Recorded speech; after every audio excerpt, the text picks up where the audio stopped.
Welcome to the Art She Manages, the podcast celebrating remarkable women in arts and cultural management sector. I'm Alma, your host. Today's guest is someone who has lived multiple lives in one, an internationally acclaimed singer, a legal scholar, and now a co-founder of a boutique opera agency ArteMIS that represents young talent in the classical music world.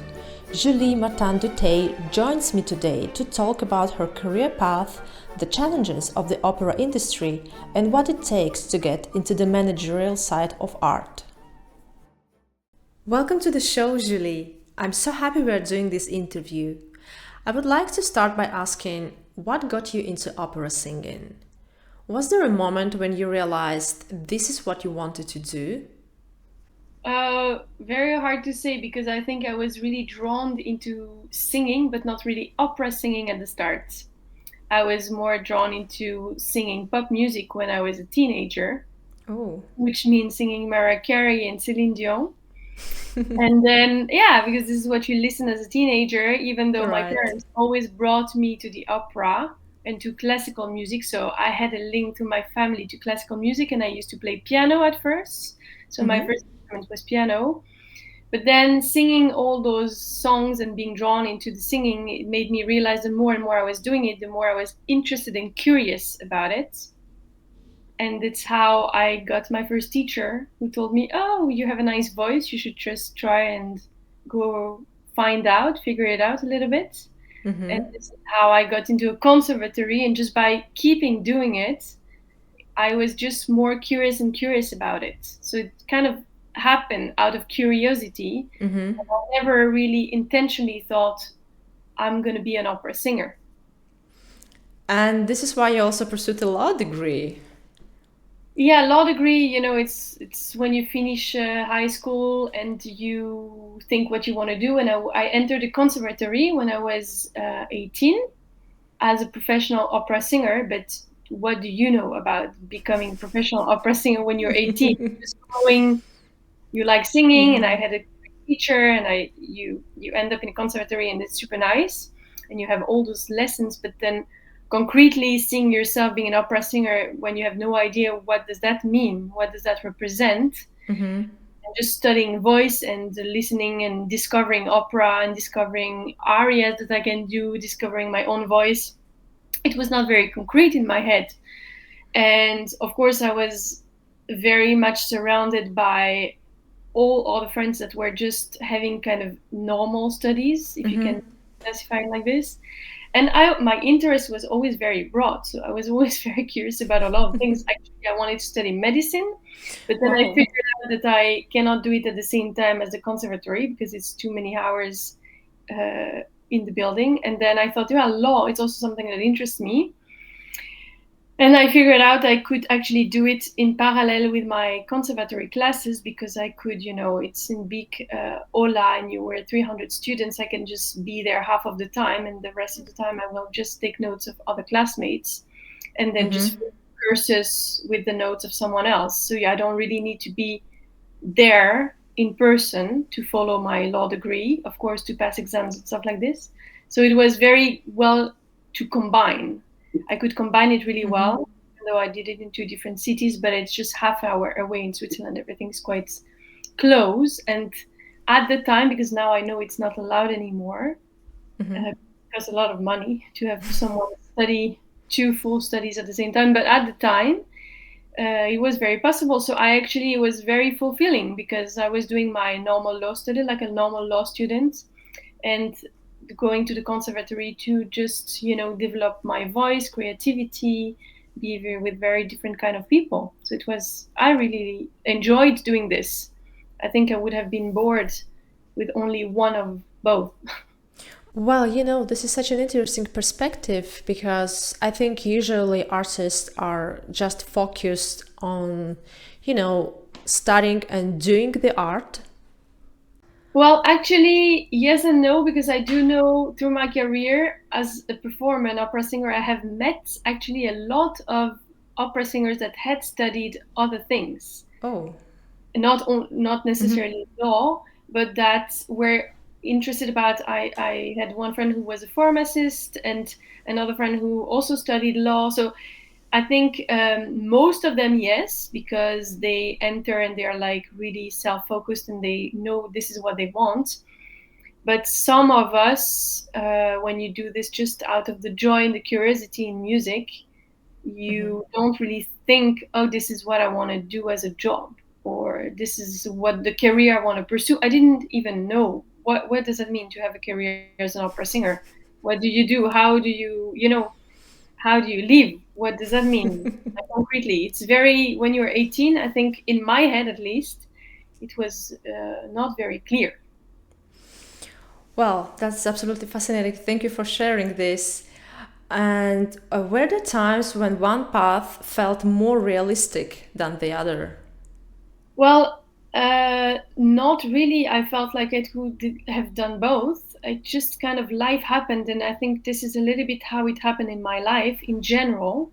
Is that I, I really enjoyed both. So it means I was good at both, and I think I could have done anything because I was very curious and very eager to learn.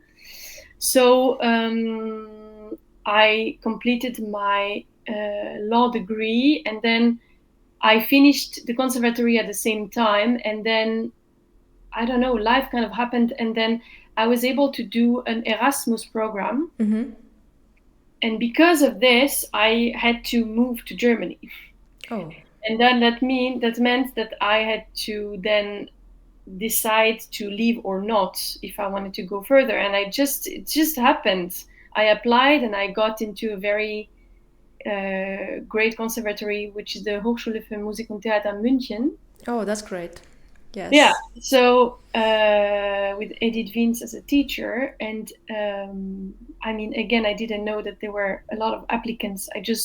They just took me, and I thought great. But then, of course, I couldn't continue my law practice. Yes. Yeah, because then then you have to decide, and you have to really start to do it full time. More and more you go, the more you have to really decide.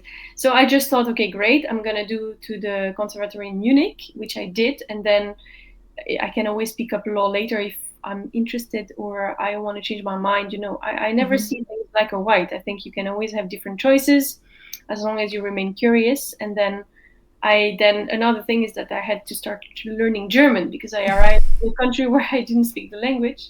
So that got me occupied for a while as well, next to my. And then the path continues because at the end of my master degree in Munich, I got offered some auditions, and out of this audition, I got my first fest contract when I was 24. So it just kind of happened, it's just, I didn't really think this through. I was just following my joy of singing, following my curiosity and my joy. That was destiny, for sure. Yeah, I really think that if you are passionate about something, I didn't think of the law as a plan B or oh, I should study just in case if it doesn't work out. It never really crossed my mind. Nothing like that crossed my mind. Because I know, if I don't like this or I don't want to be in Munich, then I can always return to Switzerland and continue my law studies and finish it. Finish then a master or whatever. You just continue. Yeah.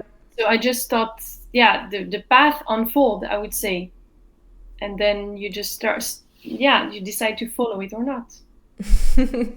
And you mentioned that you got offered your first contract in Germany. Yeah. Where was that? In Magdeburg. So it was my first audition. I didn't expect anything. I was very young, so I didn't even know where the city was in Germany. I just took the train, and on the way back after the audition, they called me and they say, "Oh, you got the job." And I thought, "Oh my God, like, okay." Because I thought this is a lot of roles. I also have no idea about leaving East Germany is also something at the time. That's very different than what it is already now. And also I have a lot of roles, and as a young singer, you don't know at the start. You have studied at school some areas, you perform the whole role? Do you have the stamina? Like, it's all things you need to find out. Of course, it's very Well, different. yeah. Yeah. And when you're so young and you think, oh my God, all those roles in all those different languages, and I barely just handle a little bit of German, which now I'm fluent, but at the time, when you're so young, and it's all quite a little bit of overwhelming, but I definitely took the step because I thought this is great. And again, if I don't like it, I can always change my mind, do it a year and then say, okay, thank you, but no. And it was really great because I was so eager to learn the roles and to discover the music, and I got to sing really great parts that I was dreaming about. So actually, it was really fantastic experience, and meeting then, being drawn into this world, and then realizing, oh, this is really what I want to do, and I can improve my technique, and by learning all those new roles, and then you get the chance to actually develop as an artist and as a person. So it's great. I didn't really think about, how difficult it is to get a job, because you don't see this. You just sing. Now it's way different because I see that, of course, as an agent now, I'm thinking, oh, wow, I know it's very crowded. There is a lot of people for very little places. But, when you were so young, you just don't think about it. You just do it, and then it works out. And then, I didn't even think, we are maybe 50 to apply for the same position. So you were blissfully unaware of that tough competition, yeah? I think at the start of my career, very much, but I think it's really good. I think it belongs to being a young artist. You have to stay with your joy, and I do think that you should keep it. I think your whole career through. If you start losing your joy, this is where it can start to crumble a little bit. You should really stay focused, and I know the pressure and the roles and everything can happen, and physical and the tiredness and the stress of this job can be overwhelming at some point. But I think you need to stay, like, you have to be able to remain a little bit naive and joyful in your head about your art, and just stay focused on the art and not so much on the outside. As much as you can stay on the inside, then I think you can continue in a way that is fulfilling for yourself. Yes, that's true. And when did the idea of moving into arts management first come up? Was it a gradual shift for you? Yeah, well, actually, I always knew that at some point I don't want to sing anymore, because this is very overwhelming. And I mean, I'm just a bit tired of traveling. I think it's great when you do it to a certain age, but also in my Fach, I always has been quite realistic. And to be honest with you, I never quite understood singers getting older and complaining about getting less jobs. Because I thought that's actually the reality. We know it since the start. Because when we are in our 20s, it's happening to the people in their 40s, 50s plus, depending on the Fach, because we're taking those jobs. So let's be conscious that we're also going to get in our 40s, 50s, and they're going to want to hire the new generation. Younger generations, yes. Yeah, I mean, it's a little bit of a reality that I'm thinking, how do you never considered that this is going to happen? It happened for us. Of course, there is always every 10 years a new generation of young artists. You see it in competitions. So I always had this in the back of my mind, for sure. And I was always keeping those years, was always very interested about listening to other voices. I would always go and see a lot of shows, because I was very close to Berlin, for example, and wherever I would go traveling to meet friends, to sing myself, I would always see the other shows that were performed in the same area at the same time, because I was just liking it. So it was never just only about my own singing. And then at some point I got very tired because I got very busy. And after this very busy period, I got mentally very tired of this job. I think I lost a little bit my joy. And I also felt that I kind of sang everything I wanted to sing. in terms of repertoire, I've sang over 50 roles. I feel like I've done it all, and you reach like 35 and you think, yeah, I've sang. There are not so many roles that I'm still dreaming about.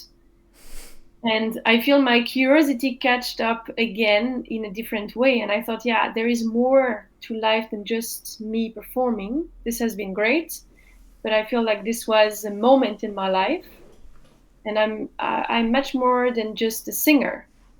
And this is when I started to get interested about, okay, what could I do next that would be actually very interesting.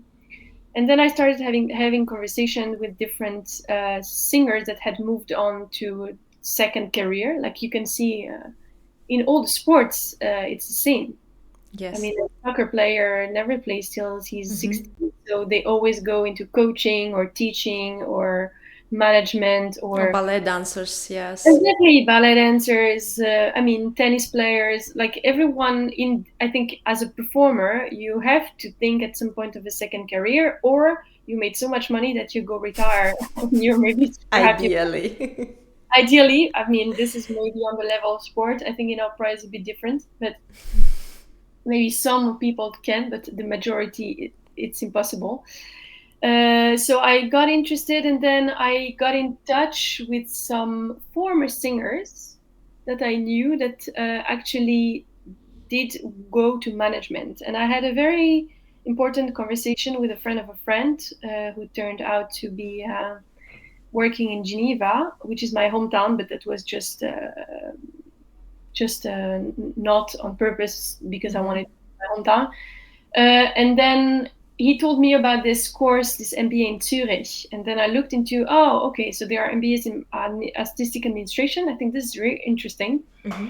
And then I thought if I want to do one, because I also discussed, do you think it's necessary if you do want to change and going to management? And a lot of them told me, well, actually, the paper in itself, it's not like you're going to learn the moon. Not, MBAs are not great. You do learn things. Please get me straight. But at the end of the day, it's more because this is all public institutions, which means this is publicly funded with public money. Mm-hmm. Means that it's not like in the private sector where you can just hire someone because you have been recommended and then you have a CV or your personality is enough. It's very important to have diplomas because when you apply, you need to still show on paper that you are qualified for the position. Mm-hmm. That's why diplomas are very important, I do believe. That you use them or not, it's something different. But if you do want to apply for a public position, it's always good to have on your CV. Mm-hmm. So I thought, yeah, interesting. I had conversation then with Zurich, and then I thought, oh, I'm going to do this next to freelancing, because at that time I was freelancing. And then totally underestimating what the MBA required. Because, yeah, you think you can do it on the side, but it was still very much more than what I had expected in terms of investment of time and research and stuff. And then COVID hit. Oh, yes. And actually, that was the best time of my life because I had the first time for 15 years. And then I thought, oh, this is so nice. Even though I had an amazing season as a singer, I was supposed to return to La Scala. Mm-hmm. I was supposed to sing in 4 different countries, amazing roles, and also roles that I had never performed. Then suddenly everything falls apart. And then I had this MBA and then COVID. And I thought, oh, okay. And then actually I had really the full time to do the MBA because that didn't fall apart. Mm-hmm. Because the first part happened then online. Mm-hmm. And then it was really nice. I wonder how I would have done it next to all the engagement that I had if COVID didn't happen. I would have maybe taken a little bit more time to finish it, probably. Mm-hmm. But then, it all happened gradually. And then I was very happy because then you get to meet. And I think that's why also MBAs are important. You get to meet a new bubble of people and you create a new network. As an opera singer, I'm only surrounded by opera singers. But it's nice to also meet other musicians, and opera singers, which mean all kind of musicians that are non-singing, and then also all people coming from non-musical backgrounds that actually want to go, like, let's say a CEO from something, and he wants to become a CEO maybe at an opera house. He has a very different different backgrounds, and then we all meet there, and it was very, very interesting to understand, to also get to meet people that you would not actually meet otherwise. It's hard, we're in such specific bubble, to meet people that are from a different bubble, unless you step out of your bubble and you do something different. After finishing the MBA, I also still didn't really know. I still had a contract that I signed before COVID, so I decided to just finish the contract that I have signed as an opera singer. And I started to do different applications. I didn't really know. I got offers from big agencies to work. I applied for opera houses to work in management. I was not sure, and then it turned out that either I didn't get the position or I refused the one that I got offered. And I met during my class another musician at the MBA, which turns out now to be my business partner. We always laughed during the MBA that we're going to open our own agency, but we were both, she was as well very busy working for another agency before and doing other things, as she's a pianist and a choir conductor. So then she quit her agency and she called me maybe a year after finishing the MBA, and she told me, do you want to open the agency? And this is how it kind of happened. And we thought, let's see how that goes. But of course, I've been in the business for 20 years. She had more knowledge in terms of agency work, and I had a bigger network in terms of being abroad and know a lot of people, So we thought, let's give it a try. Because what I quickly knew is that I don't want to work for a big agency, because I need to be really fulfilled with the artist I'm taking on board. And I don't want to be so much part of a big organization. And I think I have enough experience and knowledge to just build my own. So a boutique agency. Yeah, exactly.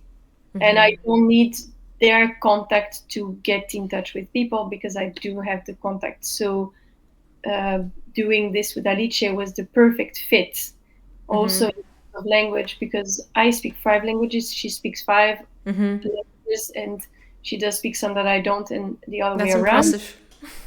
Yeah, well, it's good. So in terms of territories, it works well to have someone to work in Spanish, because I don't speak Spanish. I'm covering the French territories, for example, and it's not her territory. So we work well together. So that's really has been my luck. Also, that to find someone where I'm thinking, oh, this is really someone I can see myself work with. And fast forward, it has been really amazing.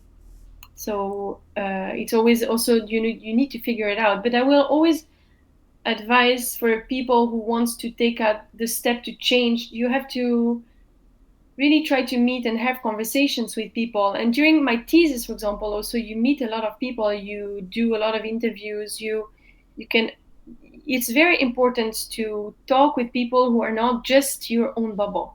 Knowing me, what do you see myself doing? Because we all do have other skills than just singing. I mean, yes. Or just being a pianist, or just being a conductor. So we just need to figure out what are the skills and where our curiosity goes. And then for me, it was the perfect match of combining then my law degree. I thought, oh, interesting. Now actually I'm using my contract skills and my management skills and the fact that I can manage and and negotiate really well. Yes, negotiation is such an important part. But I've never been afraid of it. So this is something that I always love to do. So but also when I was a singer myself, I mean, my own agent at the time always told me, you should become an agent. And I think she didn't know, but I had a lot of friends who always told me this. So I think it's important to know what you like and what you don't like, and what you don't like. And if you want to open a business, then find someone who likes to do what you don't like. Then you can combine. Yes, that's true. But as a performer, especially as a young artist, I feel that people are really afraid, of speaking up or of being Definitely. uncomfortable. You know what I mean? And this is why negotiating with Of course. This CEOs. business, the reality is that the business is very cruel. There is too many offers for too little demand. Yes. So the problem is that opera houses plays with that, because actually the person matters, unfortunately, not so much, and only in specific cases. But in most theaters, they just need someone to fill the parts. So I feel like we have lost the personal touch in this business for quite a long time. Not True. everywhere, not with everyone, of course. I'm just generalizing. And it's also because it's a business that goes fast, especially if you see the market in Germany, Austria, where they have to perform every night. Yes, Someone that's gets sick, crazy. you need to be replaced. You don't have time to get too much into who how. You just have to get someone on the plane, and someone needs to come and sing. So unfortunately, I think the offers are so intense. There are so many singers on the market that it's very, very difficult. And also with all the social media and the internet, it has gone really much faster than before. If you look at the previous generation, I mean, those people will we would not know what they were doing all over the planet, and now you can know what everyone does everywhere. Of Yes. course, we know everything, and it goes fast, and then it makes the business really go quick, so you don't really have time to build a career, because you have to basically say yes to a lot of things, otherwise you're not asked anymore, and then you have to accept lower and lower fees, because otherwise someone else will, and that's very cruel. Someone else always will. Unfortunately, yes. So I always think you have to put your own boundaries, and think, where do you stand? And I always did as a singer, but then you have to be able and to be willing to lose opportunities, to think, okay, they cannot pay this and I'm actually not going. So this is all for you to decide with yourself. What That's are tough. you ready to do or not do? I think it's very important, where do you stand, where everyone stands as an artist, and what you're ready to do or not do. And this is how you conduct your business now with your artists. Yeah, definitely. I mean, I really try. That's why we don't want to take too many artists. We really want to try to make the person important. So I'm not going to take 10 sopranos that sing as the same thing and just hope that one of them will get the job, that I'm going to get my commission. I'm going to try to find an artist that I actually like, and then try to support. Most of them are young artists, not everyone, but most of them, and try to support them the best way I can, because I feel that most young artists are quite lost, even if they get in an opera studio.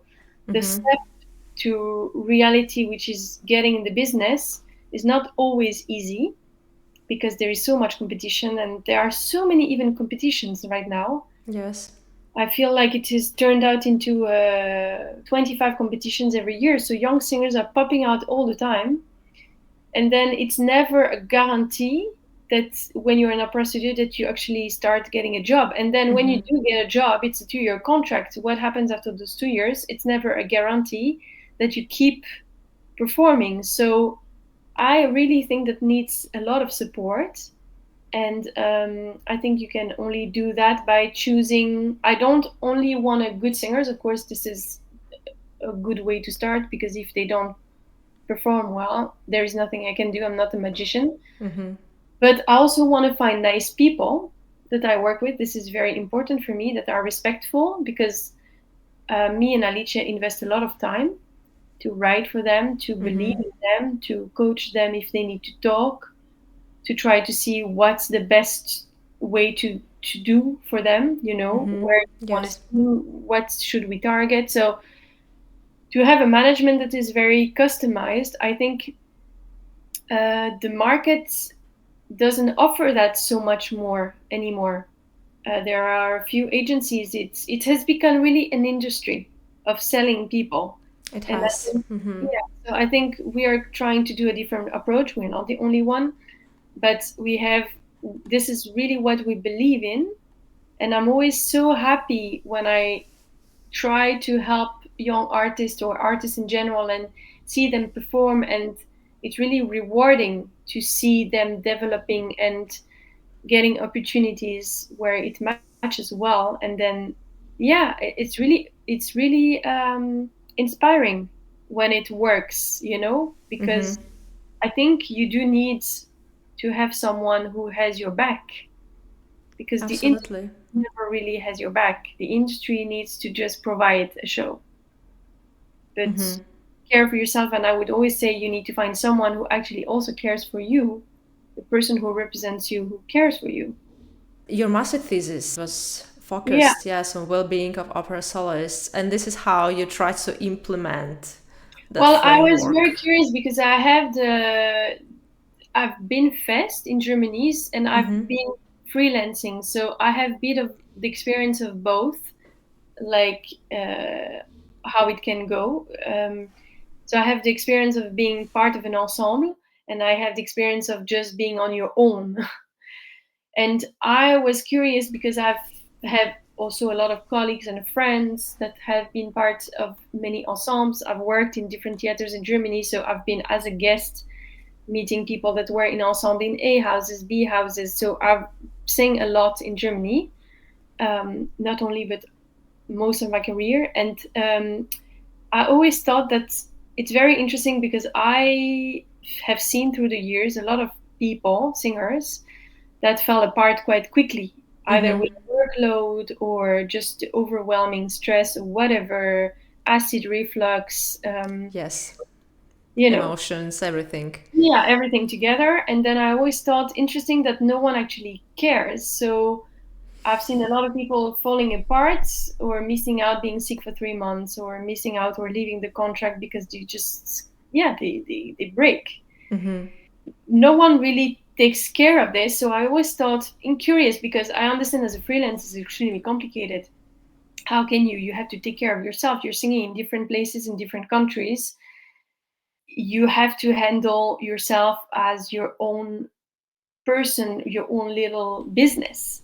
But when you're part of a house, would not that be also of the interest of the house to promote? Again, I compare with sport because I've been in touch with people in the sports environment, and they get, I don't know, when you take the example of soccer player, they get massage after their matches. Yes. They get, so how come in all the houses where people are hired per year, I thought, interesting, let's see if there is houses where I'm not aware of, where I can compare actually two houses and see what are the elements where they feel supported on different aspects. Let's try to list all the aspects that would impact the well-being of an opera singer, that they are mental or physical.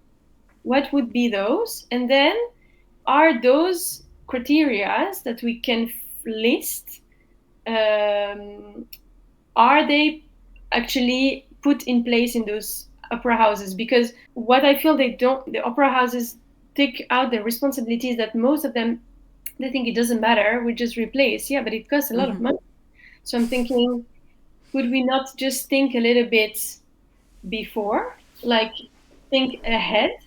And And to then, prevent things, yeah, yes. exactly. And then I thought, well, the only place I'm sure to find something that is a little bit where things have been put in place is Scandinavia, because Scandinavia on all kinds of things, not just in the opera, on maternity leave, on paternity leave, they're on schooling education with children, they're always much ahead of the rest of Yes. Europe.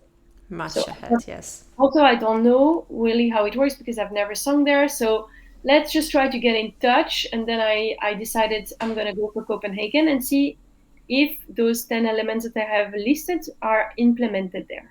And the result is shocking, is that all the ideas, I mean, in Copenhagen, they have a physiotherapist, they have a vocal massages, they have a gym in the building. Like there is much more support. Amazing.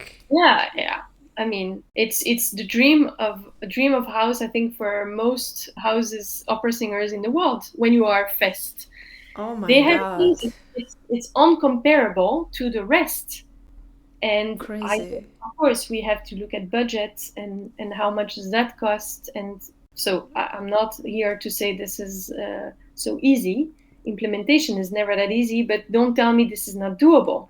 If we don't start thinking about something, and it can be anything. I think it would be interesting to also think that way, but it's such an old school mindset, I find, that what I found shocking thinking about my thesis is that no one, I feel, and now it starts a little bit because opera singers start to compare themselves as athletes, but before, opera singers were never compared as athletes. So our physical and mental health was never taken in consideration. It was just like, you're sick, you cannot sing, I'm going to replace you. But what about the support to being sick, or the mental aspect of it connected to having to deliver with such a high stress performance?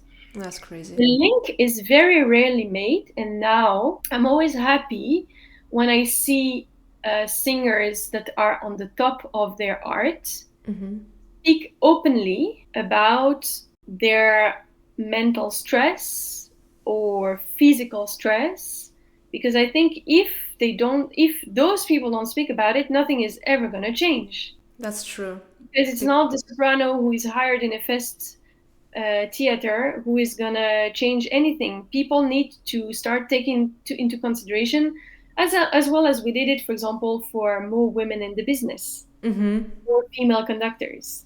If no one Absolutely. starts to hire female conductors, this is never going to change. We're always going to have male conductors. So if no Yes. one talks about the well-being and brings up ideas, this is going to be difficult, and I understand. But it's because for opera houses, because I feel they're always running behind, have to think ahead and think differently. They kind of never have the headspace for it. So I had wished for much more people to reach out to think, oh, you have done 6 months research. Nice. Maybe we could start somewhere, which is having good food in the canteen. For example, yes. I mean, do you ever see sport people that that are going to perform eating terrible food? No. So how come a performer gets offered unhealthy? There are no healthy options. Yeah. I don't know. Are there healthy options? Is there possible to get someone hired by the opera house to massage the singers after performances, as well as the musicians, right? I'm only Right. talking about opera singers because this is only what I researched, but this applies to musicians as well. It's Of also course. high performers. So it's just that I always think, wouldn't it be better to hire someone who could try to help as prevention than waiting for the break and then replace the person? I don't know. I think yes. Absolutely. I think it should be open for discussion to how to improve, because I think we are athletes and they need to be then considered like ones. You know, you mentioned that you were happy that more and more people who are actually in very great careers that they started Yeah. speaking up. But I was thinking, there is probably some kind of a stigma that, There is a if you big stigma. cannot keep up, then there is something wrong with you. You're not enough. You're not good enough. Definitely, and that's why when I did my thesis, it was anonymous because singers were scared to talk. Oh, wow. Yeah, of course, because after you say things in the house, you're still hired. They can always fire you next year. So that was the basis. As I told everyone, it's going to be anonymous, and it will remain anonymous because my goal is not to have anyone get in trouble. Of course. But I want them to be able to speak honestly about what they think, what they would be important to change. There is a big stigma. I always find it very interesting, and I can mention 3 names lately that I find it very encouraging, that are famous singers, and I think that's why it's important to mention, because I think those singers have to speak up. There is Regula Mühlemann, who is a Swiss soprano, who posted a video about her struggling with a lot of reflux, and she has tried everything, and I think she had quite a miserable period. And she ended up changing all sorts of diets and stuff. And now she understands, at least what she says is that she realizes that it was the stress and how she was approaching things and the lack of understanding of support. And Nadine Sierra also posted maybe a few months ago a video where she was really struggling and wanted to take a break. All sport people take breaks in their season. We're not machines. And I thought it was really beautiful that she just openly said that she felt tired and her brain is not functioning and her voice is getting really tired quickly. Mm-hmm. So her body is just not following anymore. So she needs to just step down.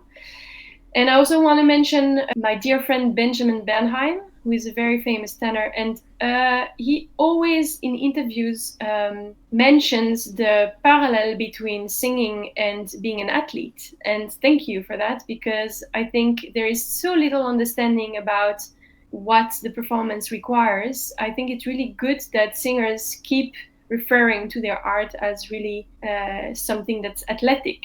Mm-hmm. It is. You ask small vocal cords to sing over an orchestra without a microphone, and you use your full body as your instrument. This is an athletic performance. So we do need to train that. We do need to be fit. We need to be healthy. And he always says every role is like a Formula One circuit. Like always different depending on the role.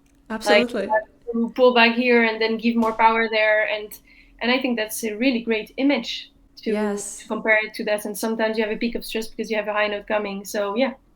So I think, indeed, there is still a big stigma. And I wish we could have someone who is a bit less good and still not think, oh my God, this is terrible. Why? I think it's a very judgmental sector. And I wish for a little bit more compassion and understanding towards the artist in general.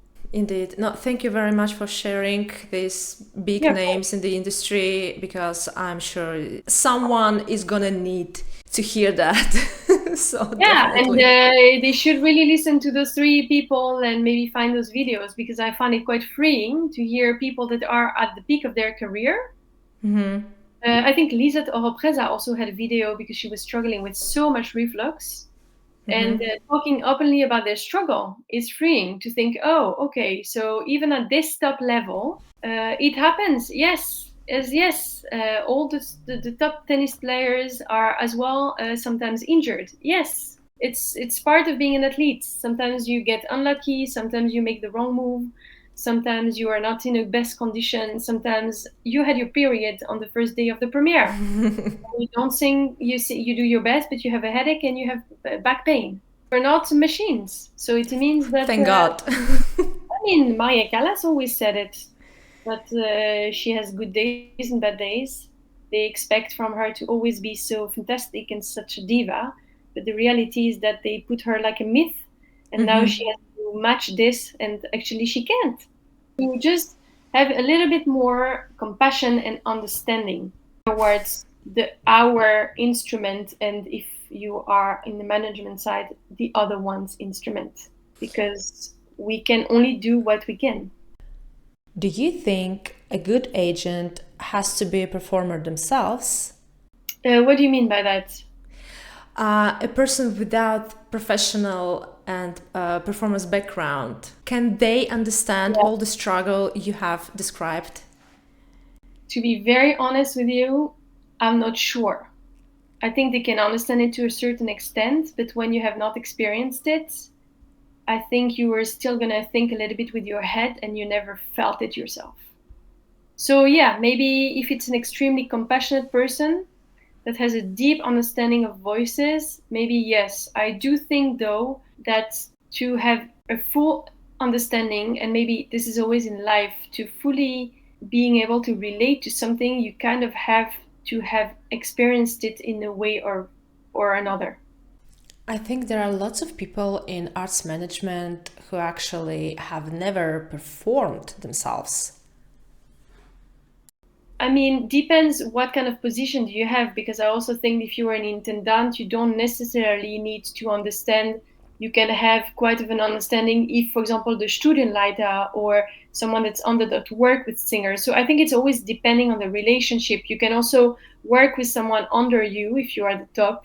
that can explain it to you or say, hey, because of this or that. So I don't think that you necessarily at the top need to have the full understanding, because you need to have definitely other skills that are much more managerial, and you need to still run your opera house, right? So you also have to have that side where this needs to go on, show must go on. So I can understand that your focus cannot be on this, but I just mean that the singer himself should surround himself with people that can support that, like athletes has a team. And this is where I think the support is important. And of course, when you're hired permanently in a German house, there needs to be a team in the house. It doesn't mean that team needs to be the intendant, because the intendant has millions of other things to handle. And of course, priorities cannot be always the well-being of the opera singer. And also, as a reminder, I do feel, and this was also part of a question in my thesis, what's the percentage between the well-being, who should take this into consideration? It's also the responsibility of the opera singer himself to build around himself. It cannot be that I'm not responsible for my own self. Of course. So it's always a shared responsibility. I'm just bringing more awareness to the houses, but please realize that it needs to as well be very leading towards your own responsibility to create that. That's true. Take care of yourself. Coming back to the management side, representing artists in the performing arts is a very competitive industry. What advice would you give to somebody who would like to establish their own agency? Well, I would say, what background do you have? Because starting from zero, if you do not have a network, you have no chance. Then I would say go and work for one big agency and create your network there. You need to work a couple of years to create your network. It's impossible to start. And also, you have to realize that people need to trust you. You need to trust your ears. And for this, you need time. You need people to know you. You need that people know, like as a singer, to become at the top, you need to prove yourself.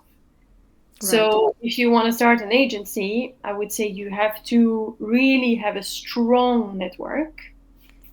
And then that people in this network value your individual and what you can achieve, and then trust your ears, especially if you want to be an agent, because you have to then not only gain good singers, because you need to be able to present good artists, but then when you present artists, you need to present people that you think this is reliable.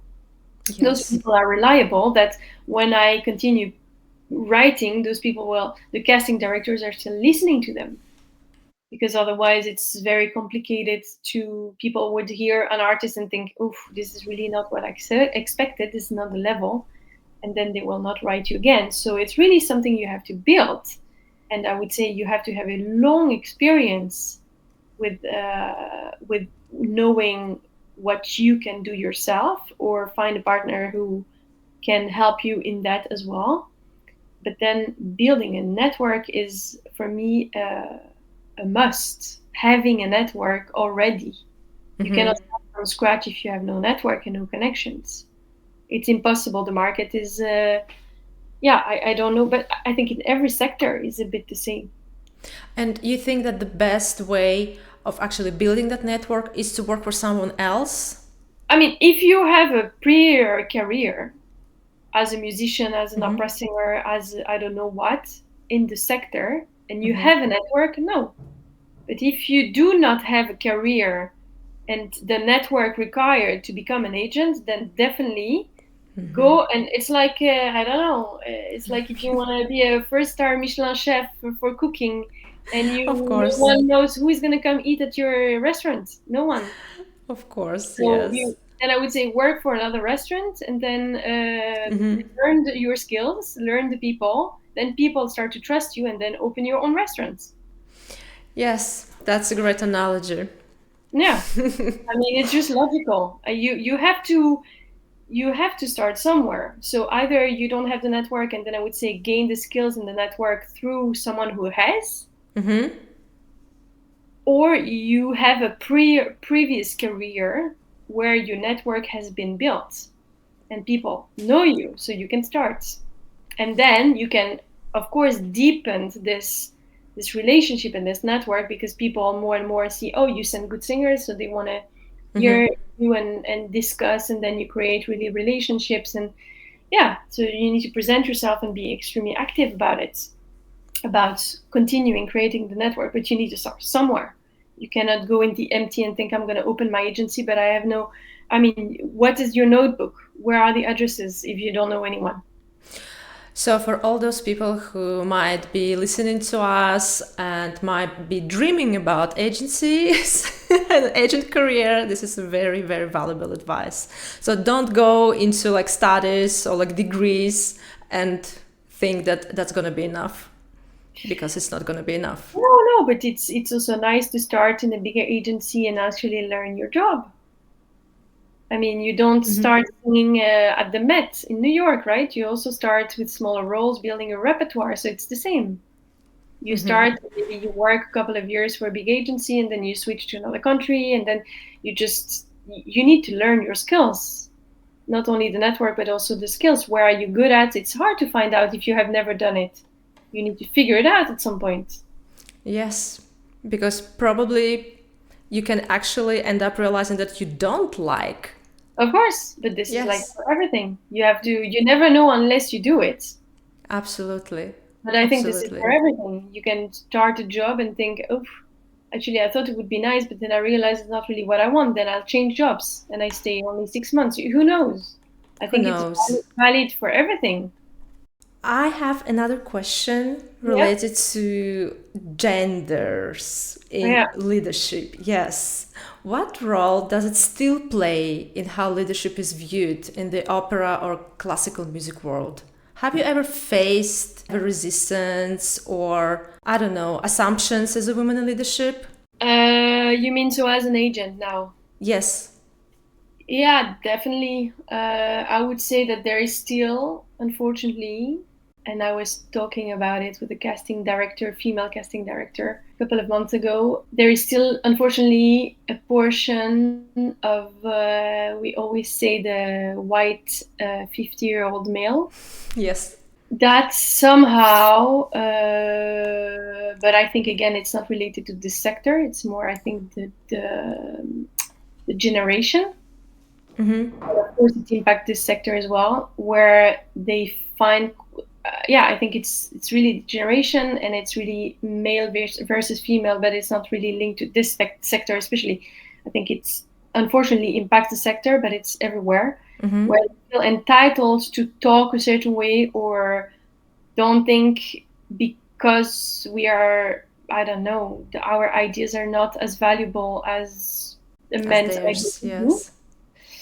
But when I do sense that, I quickly just move on. I'm just not interested to actually collaborate with people like that. But I think it's unfortunate, but it's just part of being humans, and just some people are just not kind people. But it's everywhere. You just move on, basically, because I'm just not interested myself of losing my time with people who has a mindset that's like that. So, and I think anyway, those people are going to be retiring soon. So let's just move on with our life. You know what I mean? Like, they're going to be replaced. If we're talking about one intendant, it's a 4-year contract, and then ciao, next one. Yes. So I always think, this way of behaving is totally inappropriate, and I'm done. And so I'll wait till a next opportunity with someone else, because for me, it's not acceptable, and I'm not willing to compromise at all. And I think no women should. This is very easy for me, at least. It always tells a lot about the other one, not yourself. Absolutely. Yeah.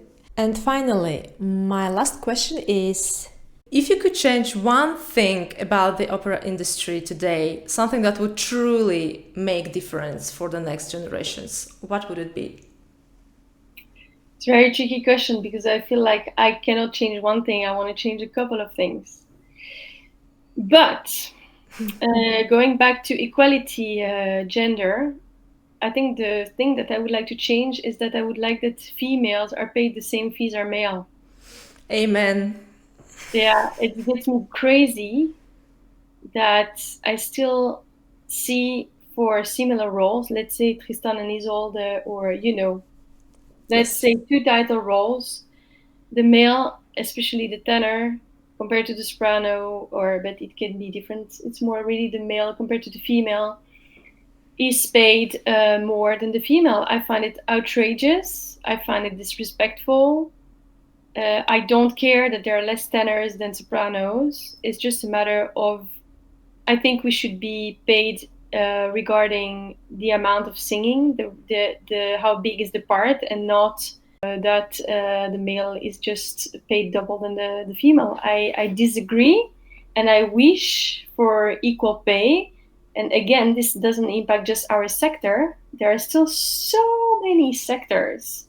Yes. Where for similar positions, women are paid way less than men. I find it outrageous.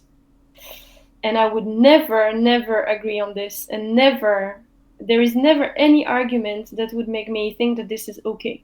So, no.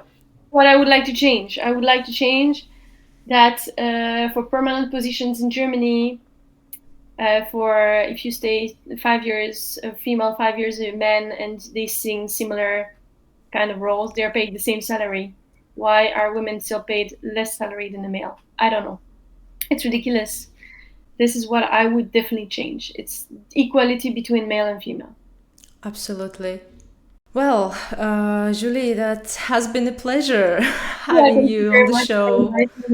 Thank you very much for your kind invitation, and it's inspiring to feel that you are on the path of giving a voice to women that are trying to support the industry and giving a voice to women especially. I believe that it's crucial for us, for us women to support each other. So again, thank you. Thank you. One last question. If an opera singer wanted to reach out to you and audition, how could they do that? If an opera singer wants to reach out, they can, of course, send me an email. I'm happily listening to materials. I'm always happy to listen to material.